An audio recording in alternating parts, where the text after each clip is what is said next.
Hey friends, welcome back. It's a joy to have you guys. Join us again as we jump back into World Gospel Missions orality training. And in the next couple of videos, what I want to do is kind of look a little bit more in depth at 4 different types or modes of communication. Now, we already introduced these in the last series of videos, but I want to go a little deeper because I think it's easy to kind of have generalizations or kind of, oh yeah, I know what you mean, when actually we're not really sure. So let's kind of clear away some of that debris and say, when we're talking about communication, particularly in a missional context, what do we mean? Let's start with the first one, oral communication. And I think the place to begin is Genesis 1. In the beginning, God created the heavens and the earth. Now the earth was shapeless and empty, and darkness was over the surface of the deep, and the Spirit of God was actively moving over the waters. And then God said, "Let there be light," and there was light. And God saw that the light was good. And the story goes on from there. But what I want to just bring our attention to is I want to look at that very familiar story. That story is the beginning of all other beginnings. And yet, what do we see right at the beginning of all beginnings? Is we see God Himself speaking creation into existence.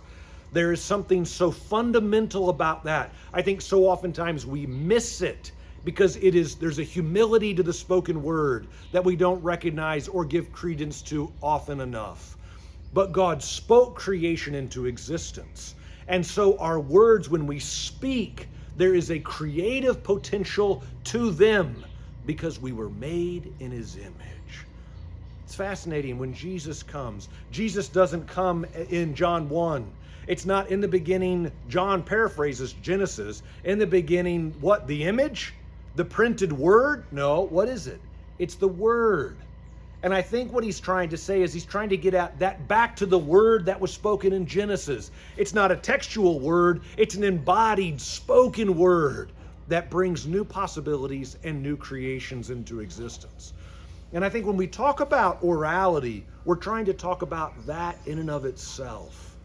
The spoken word and the creative power that you and I have as a gift from God, that when we speak His word, and when we engage other people, we are speaking with creative possibilities that are not always possible in other modes of communication.